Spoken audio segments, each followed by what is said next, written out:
phrase. I don't have time. I don't have time to take care of myself. This is the exact technique that I've created for those folks. And what you need to do is write down, heart, mind, body, and soul, and just take 5 minutes to do this exercise and jot down underneath those four categories what stimulates your mind, what makes your heart go pitter pat, what feels good to your body, and what inspires your soul or your spirit and gives you strength. And just take 5 minutes and fill in a few answers. I mean, you may have some repetition in those areas, like maybe it's reading a book or having lunch or dancing, maybe nature, hanging out with the pets, cooking a good meal. But when you do this activity and you come up with at least 15 or 20 answers, maybe it's just 10, you end up making the list of the things that make you happy. And when I sit down with anybody, a group or a single person privately, and I say, are you doing these things? A lot of times the person's like, no, I don't have time. And I'm like, okay, you've just made a list of what makes you the happiest. And we've put them in these little categories. So now here's the homework. I would love for you to circle 6 of these randomly, just any 6.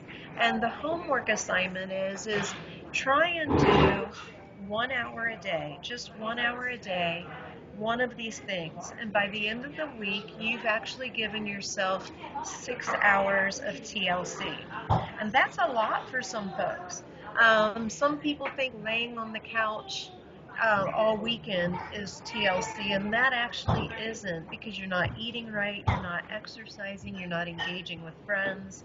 But if you actually did something from your list, then it's well-rounded.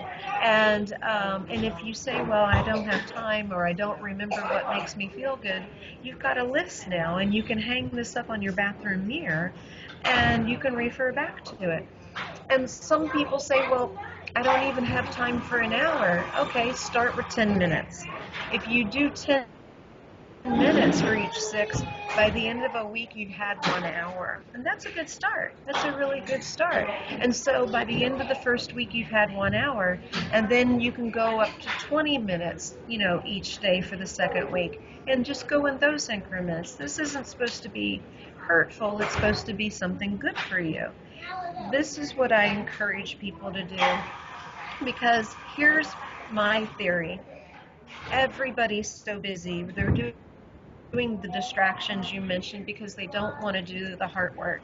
They don't want to really address what's bothering them. They feel, unworthy to give themselves attention.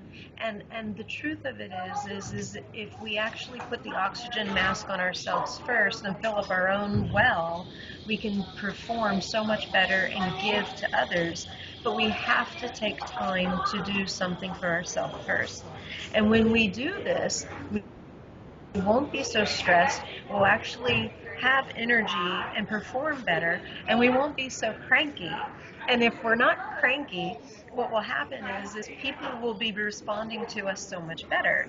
And so this is my theory, is if we take an hour, just an hour for ourselves, we are going to be so much happier after a week.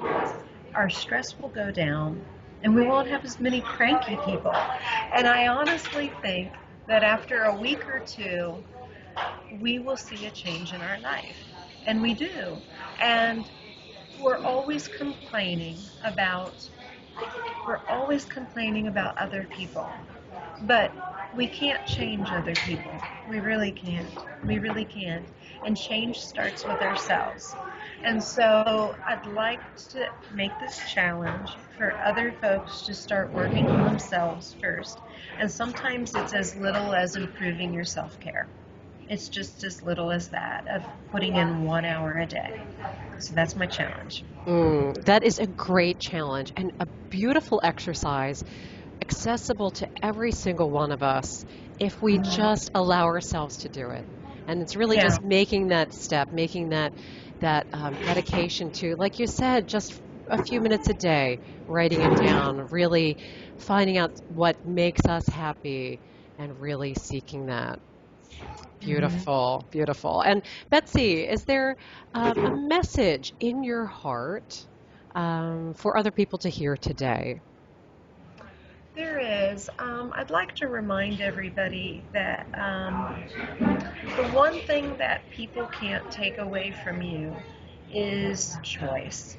Um, no matter what your situation is, no matter how scared you are in a situation, um, you have the right to maintain your attitude about everything. And I wish I had the quote in front of me right this minute, but it was this beautiful quote by Viktor Frankl about um, maintaining your attitude. The right to choose that is like one of the last freedoms. And I was sharing that with a group today, and it's very true. It's very true because I really think that that's what's gotten me through so many hard things in my life was the ability to crawl up when I feel like I've gotten hit. And I use this metaphor about a little blue truck. Um, all of our losses are parallel when we call them a little blue truck. And it's that ability to choose to get back up and the ability to choose to have a good attitude. And I really think that if we can choose to see the silver lining in everything, that's what will get us through it a lot of times. And I know that sounds like a Pollyanna, but it's not, because a Pollyanna is ignoring the negative. It's always seeing the positive. I'm not saying that. What I'm saying is acknowledge the negative, but but see what you can learn from that, and choosing the lesson, and choosing your feeling, not of the past but of today. So that's what I encourage folks to do. Mm. You always have a choice. Yeah, a Yeah. beautiful message. We always do have a choice in every single moment. Hmm. Betsey Garland, thanks so much for joining me here. And for anyone watching this, if you'd like to contact Betsey directly, you can do so at her website, soulnourishing.com. I'm Jennifer Lipsky. Thanks for watching 8 Minutes of Awesome.